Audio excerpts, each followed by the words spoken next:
Halo rebahaners, dimanapun kalian berada, bagaimana kabarnya? Gimana? Token listrik di rumah kalian masih aman? Bagaimana jadinya jika seseorang yang culun tapi jenius dan punya IQ 170 dituntut untuk membalas dendam? Sedangkan boro-boro membunuh manusia, menyembelih seekor ayam saja dia tidak pernah? Itulah sedikit premis dari sebuah film berjudul The Amateur tahun 2025. Sehingga daripada banyak bercuat-cuat di awal, langsung saja pasang handsfree, Smithers konfesi serbahan. Selamat menonton dan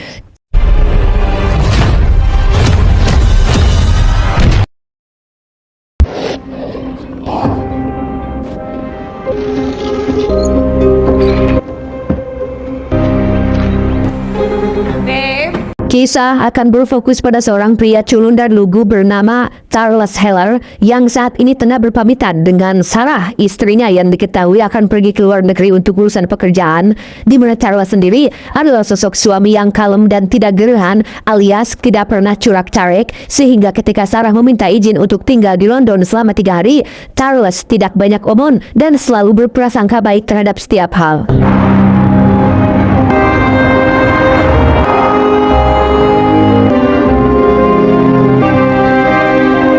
Dan Anda mungkin akan sedikit terkejut saat mengetahui jika Charles adalah salah satu pegawai di markas utama CIA di Amerika. Meski culun dan tampak melehoi, Charles memiliki otak yang encer dan mampu menyelesaikan berbagai persoalan yang rumit. Tidak heran ia ditunjuk sebagai seorang kriptografer, alias seseorang yang punya keahlian kriptografi.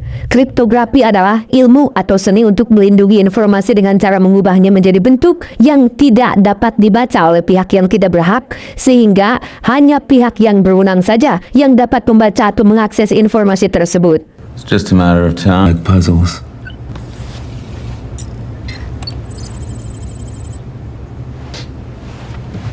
Saat sedang bekerja seperti biasa itulah, Charles tak sengaja menemukan informasi rahasia yang berhubungan dengan salah satu atasannya di markas CIA bernama Moore, di mana informasi itu berkaitan dengan misi penyerangan seperti serangan udara dan bom bunuh diri yang ditujukan untuk negara yang dianggap sebagai musuh Amerika Serikat. Department of Defense spokesman denied operations in the area, blaming the attack on local insurgents.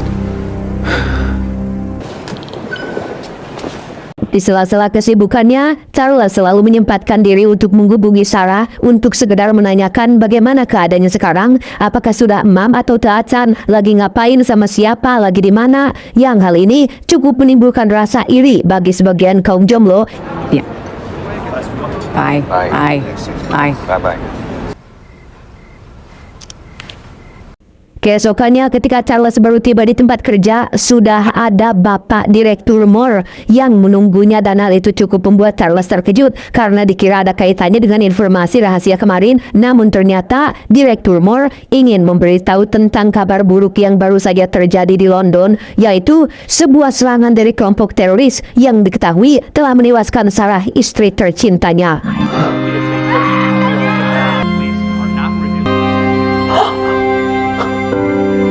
Pulang ke rumah, Charles yang masih shock pun terus kepikiran dengan kenyataan akan Sarah, istrinya yang pergi secepat ini, sehingga keesokannya ia kembali menemui Bapak Moore untuk menanyakan perkembangan kasus tersebut. Charles penasaran dengan wajah para pelaku yang telah menyebabkan istrinya mati, namun untuk saat ini Direktur Moore dan tim investigasinya belum mendapat informasi apa-apa, sehingga Charles diminta untuk sabar saja dan serahkan masalah ini kepada tim yang berwenang.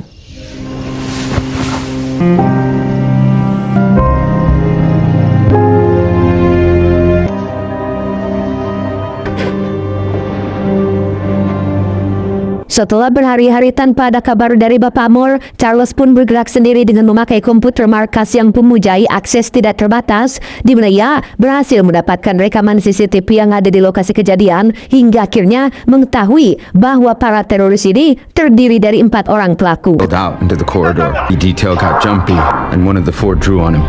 And the police have been called. Suspects are now in a race to leave the building. Dalam rekaman itu terlihat jelas bahwa keempat pelaku memasuki sebuah gedung konferensi pers yang di dalamnya terdapat Sarah yang memang bekerja sebagai seorang jurnalis, yang dari sekian banyak orang yang ada di sana, para pelaku secara kebetulan memilih Sarah untuk dijadikan sandera, dan satu di antaranya menembak Sarah di tempat terbuka sebagai bentuk peringatan terhadap para polisi yang ada di sana.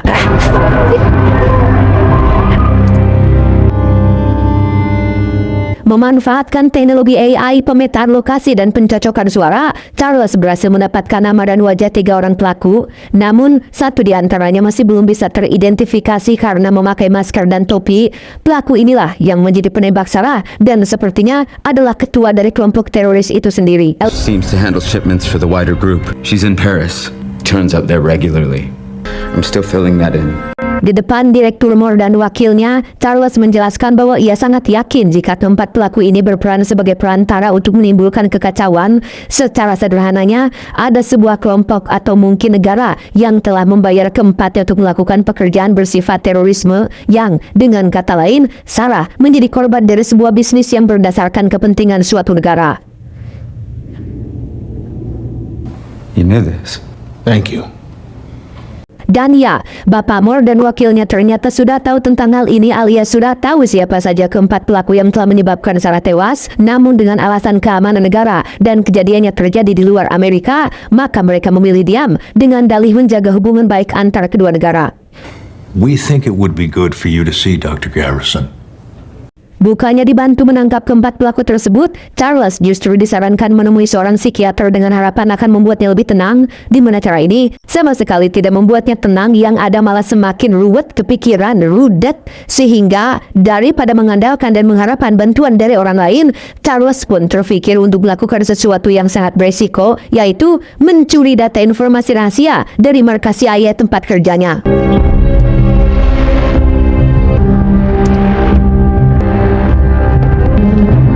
Ya, Charles mencuri informasi rahasia yang berkaitan dengan kegiatan ilegal yang melibatkan Bapak MOR dan wakilnya, yaitu misi serangan udara dan bom bunuh diri yang ditemukannya tempo hari, di mana Charles juga diketahui punya teman online yang sama-sama seorang kriptografi yang sudah dikenalnya sejak lama, namun belum pernah bertemu dengannya sama sekali. You've been very quietly.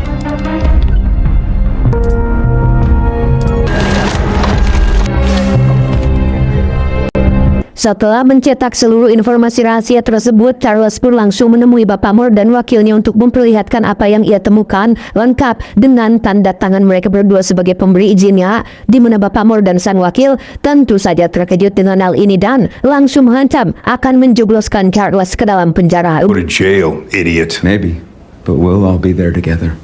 That I'm not throwing you out of this office. Dengan santainya Charles menjawab bahwa ia sudah mengatur sebuah saklar atau semacam sistem yang akan membuat file-file rahasia itu terkirim secara otomatis ke sebuah perusahaan media dan beberapa jurnalis terkenal jika dalam setiap 5 jam sekali ia tidak memasukkan kode rahasia yang hanya dia sendiri yang tahu. Dengan kata lain, Bapak MOR tidak bisa memenjarakan Charles ataupun membunuhnya karena itu sama saja dengan membuat karir mereka berdua tamat. 24 hours later, the files will be released to the public. I get it. Dan tebak apa yang sebenarnya Charles inginkan? I want to kill them myself. I beg your pardon? You heard me. Ya, Charles berniat membalas dendam kepada keempat pelaku yang telah merenggut nyawa istrinya, di mana semua ini Charles lakukan supaya bisa diizinkan untuk mendapatkan latihan CIA, mulai dari latihan menembak, strategi, dan menjadi seorang agen CIA yang mengetahui berbagai hal di lapangan agar Charles dapat membunuh para pelaku dengan tangannya sendiri. CIA will train me. I mean, this is a practical joke, right? I want a fighting chance. Tak lama setelah Charles pergi, Bapak MOR dan wakil pun mulai khawatir dengan ancaman Charles yang bisa saja itu nyata, sehingga daripada mengambil resiko file rahasia itu tersebar dan karir mereka tamat, mereka berdua pun akan menuruti kemauan Charlie yang ingin mendapat latihan sebagai seorang agen CIA sampai mereka berdua memastikan tentang kebenaran akan ancaman tersebut. We need to keep a lid on this. I can't believe I'm doing this. If it exists. If it doesn't, excellent. Singkat cerita, Charles akhirnya menginjakan kaki di barak militer tempat biasa para calon agen CIA mendapat latihan. Sesuai perintah dari KDM, Charles pun menemui seseorang yang akan menjadi mentornya. Kita panggil saja si mentor yang akan membimbing Charles selama latihan di tempat ini.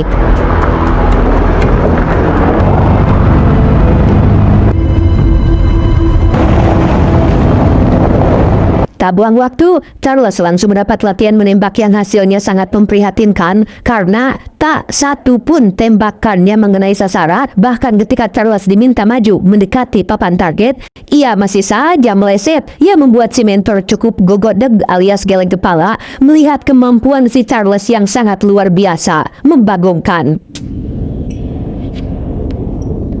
Gagal di latihan menembak, Charles akhirnya menemukan keahliannya dalam bidang merakit peledak menggunakan benda-benda yang umum ditemukan di tempat sekitar. Yang mana selain itu, Charles juga diajarkan cara mencetak identitas palsu seperti paspor, KTP, visa, dan lain sebagainya.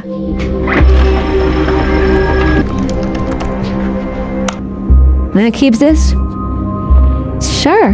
Malamnya saat Charles sedang istirahat di kamar asramanya, muncullah si mentor yang ingin memberitahu hasil dari latihan selama beberapa hari ini bahwa Charles tidak memiliki tanda-tanda sebagai seorang pembunuh. Ia tidak mempunyai nyali yang cukup untuk menghabisi nyawa seseorang, yang dengan kata lain, percuma saja Charles mengikuti pelatihan di barak ini karena ia tidak memiliki bakat sebagai seorang pembunuh ataupun dalam misi balas dendam. Check it. Oh, come on, take it. What is it? Take it. Aye, now. Dan dia, si mentor, memaksa Charles untuk menarik pelatuk dan menembaknya demi membuktikan perkataannya barusan. Sesuai dugaan, Charles tidak berani menarik pelatuk pistol yang bahkan tidak ada pelurunya sama sekali. I can't make you into something that you're not. I'm sorry. Di saat yang sama, Bapak Moore mengerahkan tim khusus untuk menyelidiki rekaman CCTV yang memperlihatkan pergerakan Charles sebelumnya. Tujuannya tentu saja untuk menemukan kebenaran akan ancaman yang Charles utarakan. Mereka mulai menggeledah semua sudut rumah Charles, ruangan tempat kerja di kantor, termasuk sebuah kafe tempat biasa ia ngopi, yang sebagai pria dengan IQ 170 ke atas, Charles bisa sangat cerdik menyembunyikan jejak dan barang bukti, sehingga Papa Moore menekankan timnya untuk lebih teliti dalam melakukan penyelidikan ini.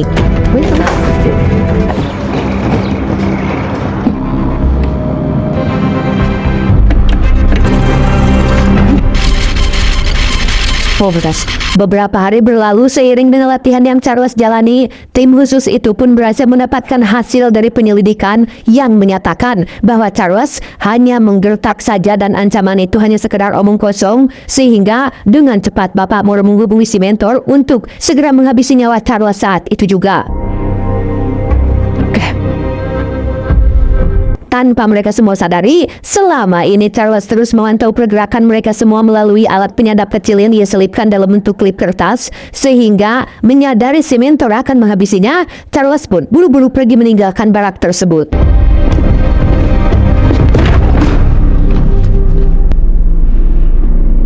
He's gone. Dengan paspor palsu dan data biometrik yang sudah tercatat resmi, Charles pun terbang ke London untuk menemui para pelaku pembunuh istrinya dan berencana membalas dendam hanya seorang diri.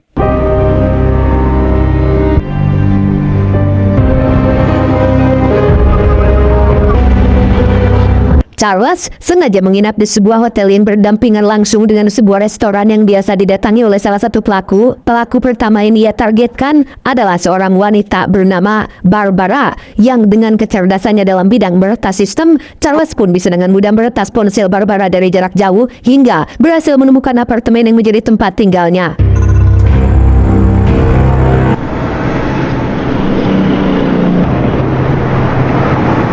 Saat Barbara keluar, Charles dengan cepat memasuki apartemen tempat tinggalnya, yang mana di sini kita lagi-lagi akan diperlihatkan dengan bagaimana cerdasnya sosok Charles yang bisa membuka kunci pintu hanya dengan bermodalkan video tutorial yang ia pelajari secara dadakan. Dan tebak bagaimana hasilnya? In the bottom of the keyhole, I just that door.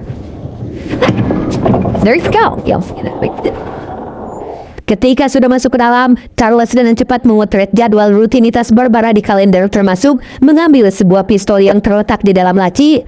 Tak lama, Barbara pun pulang bersama dengan pacarnya, yang di sini kita akan melihat bahwa Charles memang tidak punya bakat untuk membunuh ketika ia memiliki kesempatan untuk menembak, tapi tidak melakukannya, sehingga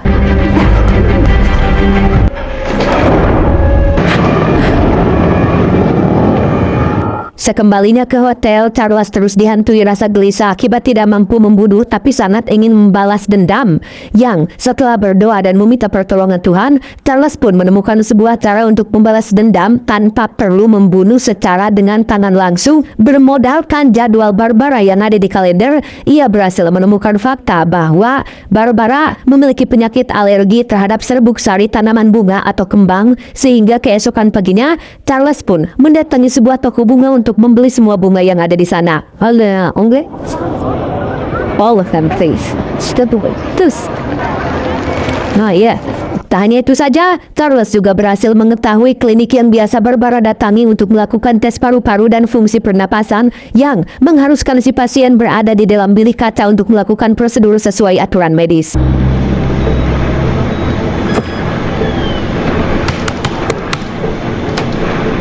Dan ya, komputer tiba-tiba mati yang sudah pasti kerjaannya si Charles, sehingga ketika dokter keluar, Charles langsung masuk dan mengunci pintu dari dalam. Charles juga mengunci bilik kaca yang membuat Barbara tidak bisa keluar dan mulai memasukkan serbuk sari ke dalamnya.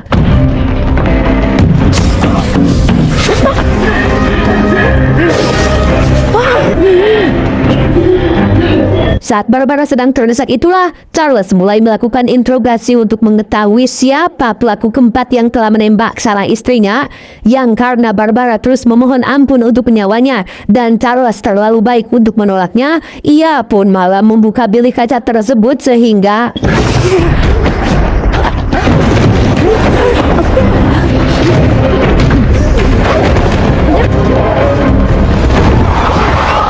dan ya, Barbara pun tewas bukan karena serbuk sari, melainkan ketabrak mobil Aci, di mana Charles yang panik pun langsung berlari meninggalkan lokasi.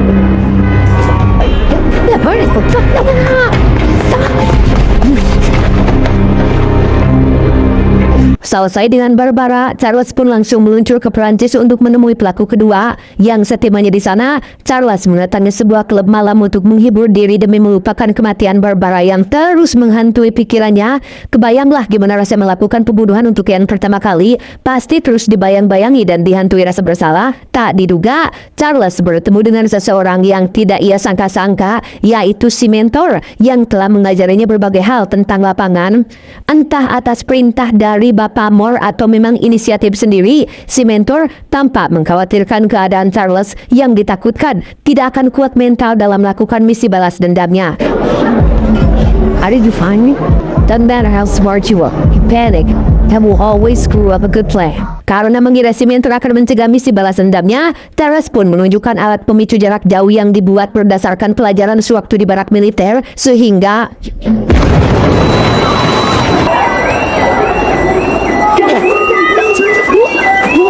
setelah berhasil kabur dari si mentor, Charles pun buru-buru menghubungi teman online-nya sesama kriptografer yang saat ini berada di Turki, sehingga tanpa pikir panjang, ia pun langsung terbang ke sana untuk menemuinya.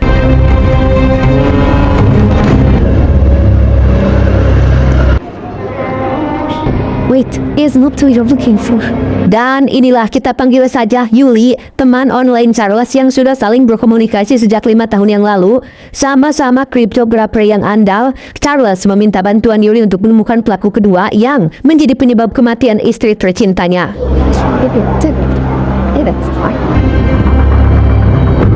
Mr. CIA man the gun, I guess. Masih berkutat di seputar internet dan scrolling di medsos, Yuli pun mencoba melacak si pelaku yang diketahui bernama Miss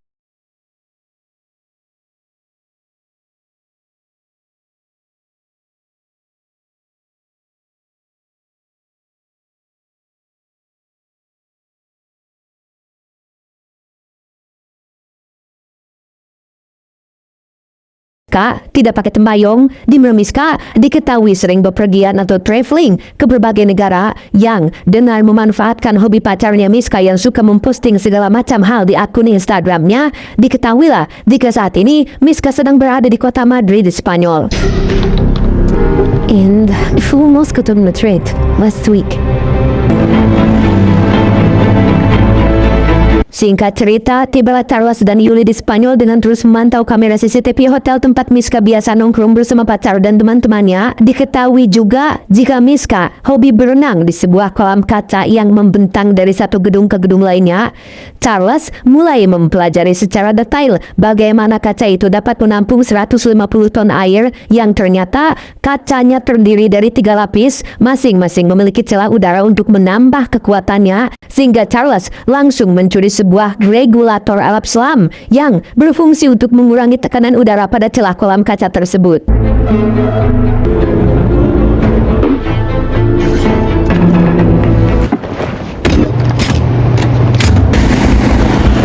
Selesai menyeting regulatornya di ruang mesin, Charles pun langsung menemui Miska saat sedang berenang di kolam kaca. Sama seperti sebelumnya, Charles hanya minta satu hal, yaitu sebutkan nama ketua mereka yang telah menembak Sarah istrinya, yang karena Miska sama keras kepalanya dengan Barbara, maka inilah yang terjadi.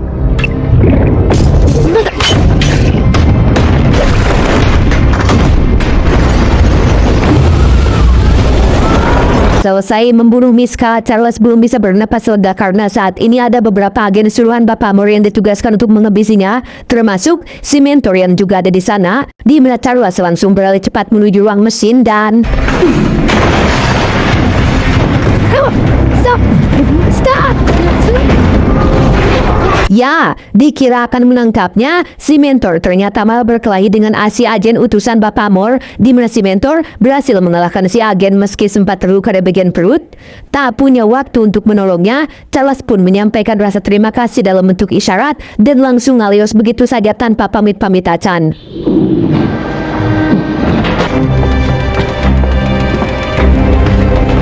Di saat yang sama, Bapak Moore dan tim ternyata terus mengawasi rekaman CCTV hotel tempat Charles barusan beraksi. Mereka berhasil menemukan earphone yang terpasang di telinganya sehingga memunculkan teori bahwa ada orang di balik aksinya yang membantunya di kejauhan.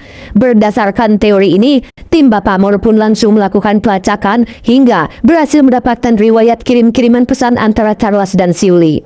Talk to me. Incoline. Codename Incoline. Locate this person. Codename Incoline. Give me the Russian station chief in Istanbul. Tanpa Charles dan Yuli sadari, Bapak Moore pun mengirim tim pembunuhnya untuk menghabisi mereka berdua di Turki. Di mana aksi ini dilakukan tepat saat mereka berdua sedang tertidur lelap. Untungnya, Yuli dengan cepat menyadari hal itu berkat sensor gerak yang ia pasang di sekitar rumah, sehingga dengan cepat mereka berdua pun kabur meninggalkan tempat tersebut.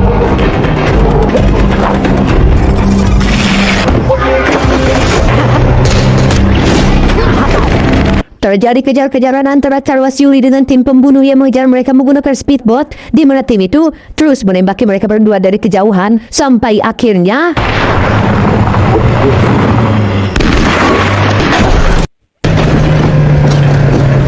ya, mobil pun tikus ruk dengan Yuli yang tewas akibat terkena tembakan sempat dibawa ke tempat aman untuk diselamatkan. Nyawanya keburu melayang sebelum mengucapkan 2 kalimat syahadat, sehingga Charles hanya bisa pasrah dan berdoa agar kematiannya husnul khotimah.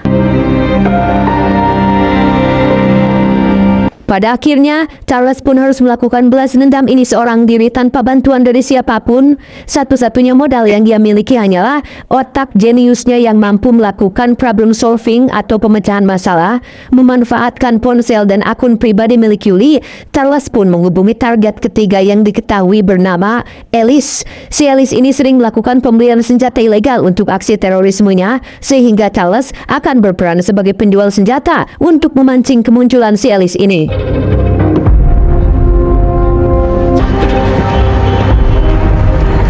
Berlokasi di Rumania, Charles yang berperan sebagai penjual senjata pun memberitahu Alice tentang lokasi transaksi yang akan dilakukan di sebuah gedung kosong terbengkalai. Sambil menunggu Alice datang, Charles pun menyempatkan diri untuk membingungkan Bapak Moore dan timnya dengan cara melakukan scanning manual pada wajahnya untuk ditempel pada beberapa orang random yang ada di berbagai negara. Heller's in Berlin. What?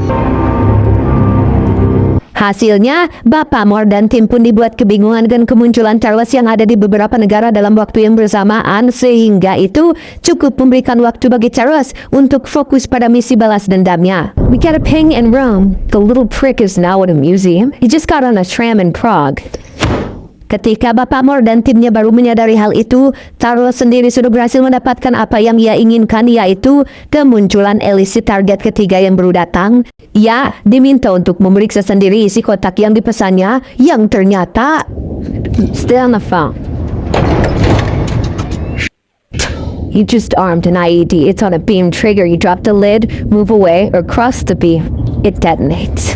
Pintar, sungguh pintar. Charles memasang peledak pada kotak itu dan sebuah pemicu yang apabila kotaknya ditutup, maka bomnya akan langsung buar, meledak. Tak bisa kemana-mana, Ellis hanya bisa terdiam sambil memegangi kotaknya ketika Charles muncul untuk menginterogasinya. Sama seperti pada dua target sebelumnya, Charles hanya minta satu hal, yaitu identitas dan alamat ketua kelompok mereka, yang karena Ellis lebih menghargai nyawa ketimbang loyalitas, ia pun dengan cerdas langsung memberikan apa yang Charles mau. Tapi tebak, bagaimana nasib Ellis selanjutnya? Hey, where you going?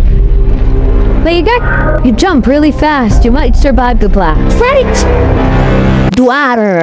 Ya, kaget ya? Maaf ya. Selesai dengan ketiga pelaku, kini tinggal gegedugnya alias ketuanya yang menjadi pelaku utama penembakan Sarah. Sesuai informasi dari Ellis tentang si ketua yang suka berlayar dengan kapal di lautan Rusia, Charles pun mendatangi satu persatu pelabuhan untuk menanyakan tentang sebuah nama kapal tertentu. Charles sampai menghabiskan waktu berhari-hari untuk mencari di mana keberadaan target terakhirnya.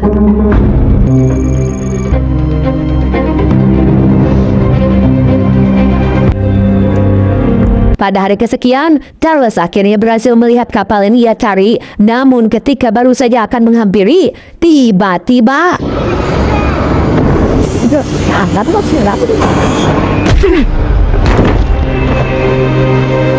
ya, setelah Charles dipukul sampai pingsan, ia pun diseret oleh kedua anak buah si ketua yang membawanya ke dalam kapal. Dan inilah sosok bebenguk yang sudah membunuh Sarah, di mana si ketua dengan santai menjelaskan bahwa dirinya tidak punya masalah personal dengan istri Charles. Kejadian hari itu murni spontanitas yang diperlukan untuk menghindari kepungan pihak kepolisian.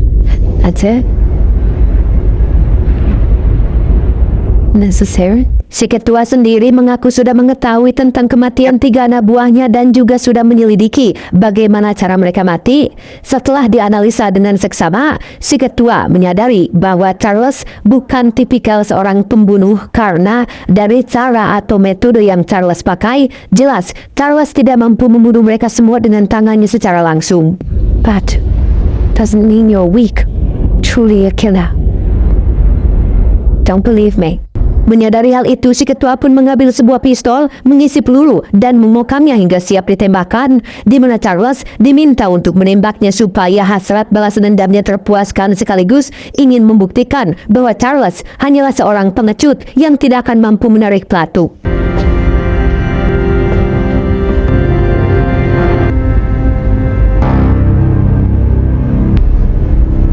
Dan ya, seperti yang sudah bisa Anda tebak, Charles tidak akan sanggup untuk melakukannya secara langsung. Ia pun mengembalikan pistol tersebut kepada si ketua dan duduk dengan tenang sambil menunggu sesuatu yang terjadi, yaitu that would be the finish name. That is not possible. Ya, tanpa si ketua dan dua anak buahnya sadari, kapal ini bergerak memasuki wilayah teritorial Finlandia. Charles diam-diam sudah meretas kapal ini dari kamar hotelnya dengan menjadikan ponsel kedua anak buahnya dan jam tangan milik Charles yang tadi disita sebagai pemancar. Selain itu, Charles juga sudah mengirimkan semua bukti-bukti kejahatan pada polisi internasional, sehingga tamat sudahlah riwayat si ketua teroris ini.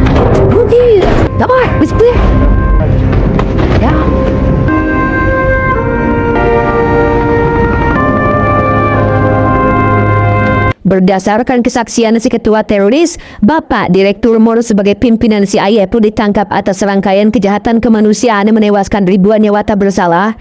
Ini juga menjadi bukti bahwa lembaga CIA di bawah naungan pemerintah Amerika Serikat sering dengan sengaja membuat kekacauan di negara lain, kemudian bak pahlawan datang seolah memberi bantuan yang padahal masalahnya dibuat oleh mereka sendiri. Washington Post. Was the CIA involved in those operations? Is the whistleblower still employed by the agency? Setelah balas dendamnya tuntas, Charles pun mengunjungi makam Sarah untuk sekedar menyiram air dan meletakkan beberapa poster wifi untuk supaya Sarah tidak kesepian di dalam sana. Untuk kesekian kalinya, Charles kembali bertemu dengan si mentor yang ingin mengucapkan rasa kagumnya atas Charles yang selalu membuat kejutan. Disinilah akhirnya terungkap bahwa alasan si mentor tidak membunuh Charles adalah karena ia sudah tahu tentang kebusukan si Bapak Moore dan jajarannya, sehingga ketika Bapak Moore memerintahkannya untuk membunuh Charles, si mentor tidak melakukannya karena sudah tahu bahwa Charles adalah tokoh utama yang tidak bisa mati dan justru malah dialah yang akan celaka karena tidak bisa muncul lagi di film selanjutnya. Thank you. Sarah Darling. Terakhir, Charles pun melanjutkan impiannya bersama Sarah dulu, yaitu terbang menggunakan pesawat tua yang ia rakit sendiri. Rencananya, Charles akan pergi umroh untuk memulai kehidupan baru sebagai pribadi yang tobat dan ingin mencapai makrifat. Tamat, ending yang cukup menguras durasi.